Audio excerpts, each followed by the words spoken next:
there was a culmination of a long-term storyline that I think people may or may not be familiar with. A long time ago, there was a wrestler named Chad Gable. Chad Gable was like an all-Olympic American kind of guy, kind of like Kurt Angle for people who really know wrestling, especially back in the day. And he was kind of like looking for a gimmick. So one day he just came back, I think, from injury and put on a luchador mask. And they billed him as being from the Gulf of America.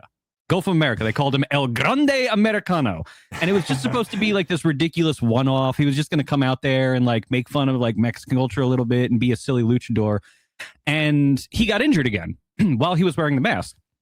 And all of a sudden, another wrestler shows up and takes the mantle of being El Grande Americano, who, well, I won't spoil that part. Anyway, point is, they fought for like a year over who the real El Grande Americano is. And it culminated in AAA, which is a Mexican wrestling promotion where the two El Grande Americanos had a mask versus mask match in which the newer El Grande Americano beat the older El Grande Americano. And if you are a fan of wrestling, I implore you, go watch this match. Go learn a little bit about the lead up to it. If you really like real wrestling storytelling, long-term wrestling storytelling, because it's funny. Like we talk about, the culture and everything like that. It amuses me that basically two white guys, an all-American and a German, showed up in a Mexican wrestling promotion, both as luchadors, and put on perhaps one of the greatest fucking matches you will ever see in your entire goddamn lives. It's so good. It's so I need to watch this good. match then, because I love luchadors, and I've been so checked out of WWE recently because it's just so flat and boring and safe. But if this match was like technically good, I'm down to watch it.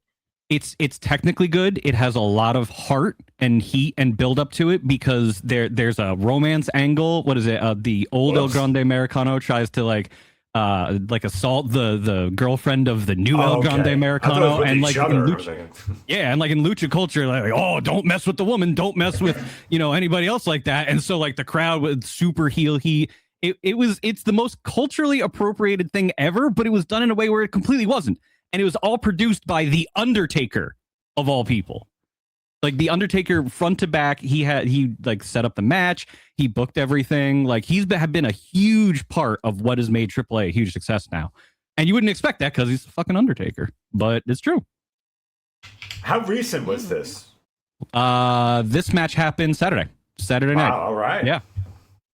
Yeah. Anything else happen on that? Like, I don't even know what a WWE event it was. That's how checked out I am. Well, it's not even WWE. That's what's crazy. WWE has a lot of partnerships now. And AEW, the rival wrestling promotion, you could say that's like the closest rival they had, did a lot of deals with like CMLL, which is another Mexican wrestling promotion. They did deals for a while with TNA, but now WWE has deals with TNA.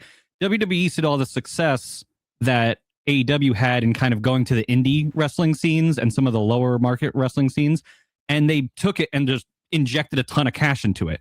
And so they basically bought a Mexican wrestling promotion and put Undertaker in charge of it. And since then, it's just reached new heights. Conan, who used to be a big wrestling guy, he's been working his ass off for 20 years trying to get Mexican luchador wrestling to a respected place. He's probably over the moon right now because this is finally what he's been trying to reach out and say to people for like 10 fucking years. So it really has taken a turn for the better. WWE itself as a product, NXT as a product itself, B+ players all around right now. But if you look at AEW, if you look at TNA is doing good stuff, if you look at AAA, sometimes NXT does good stuff. But like you really can find good wrestling. You just have to go looking for it, especially because New Japan has been on the descent lately, which is very unfortunate. Mitsu, aside from this match, what is of all time? Oh, and Kay, this includes you as well. Then, favorite? What's the best wrestling match you've ever seen? Just period. Oh, I mean, Rock Stone Cold, 17 WrestleMania. Hardy Boys, Edge Christian, Dudley Boys. I loved that whole like the TLC match, tag team, TLC stuff. Yeah. That's like top for me forever. And it's actually good if you like Edge and Christian. They recently won the AEW tag belts from FTR 2 weekends ago. So Edge and Christian are still doing stuff too, and they're still ultra violent. It was an I Quit match. They literally like got the guy in a submission hold. It was Dax. They got Dax in a submission hold and then took a spiked bat named Spike and raked it against his head until he screamed, "I quit." Wrestling can have something for everybody. Yeah. It's the male soap opera. It's it's the perfect male soap opera where you beat the living shit out of each other, and it's just pure testosterone. When I was a kid, this is like the gayest story of all time. I was really big into wrestling, and you know when, especially back then, I don't know if they do it now. I'm sure they do, but like Mean Gene Okerlund would be there with the wrestler, let's say Ultimate Warrior, and they'd be looking at the camera, and they'd say something like, "And I'm gonna come find you, and I'm gonna," blah blah blah. I always thought they were talking about me, and I would run and lock my door, and I was like, "Why does the Ultimate Warrior want to kill me?" Like I was his fan. It was really retarded. I'm coming for you, Nick. Yeah, I'm like, "Oh no!" What? That's one of my favorite Booker T botches of all time. You don't know about that one? Yeah. I want to make this video game related. What is everyone's favorite wrestling video game ever, and why is it Here Comes the Pain? Oh. Or No Mercy. It's Revenge for me, which is it's WCW versus NWO Revenge, because I love playing as Eric Bischoff, and I love he doesn't actually have the ability to grapple in the game. All of his buttons just punch and kick. So I just punch and kick people and knock them out of the ring during like a Royal Rumble situation. Everybody get frustrated because they had to they only had one way of doing it, so they dodge him. For me, it was WrestleMania 2000. I think there were a lot of those games were roughly really? Yeah, I think they were roughly all this same mechanics for the most part, right? Yeah, they were all produced by THQ because Acclaim made WCW a WWF app. What was it? WWF Attitude, and it was crap. It was like Mortal Kombat, but in a wrestling ring, and it didn't translate to a 3-dimensional environment because all the wrestling moves were command inputs.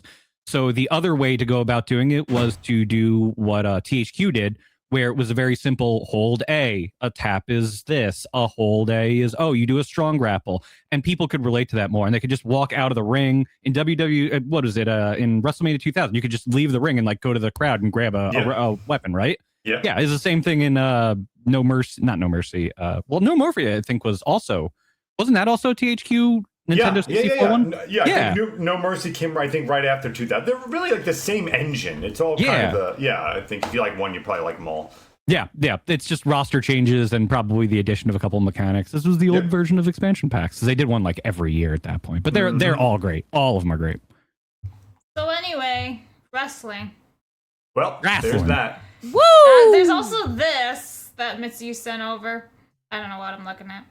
Oh, well, so there were two wrestling events that happened this weekend. Both of them were WWE produced, essentially. And it's the one part that, the other part that's really funny to me is WWE's Mexican wrestling promotion event was perhaps one of the best things they've ever produced, ever, widely regarded.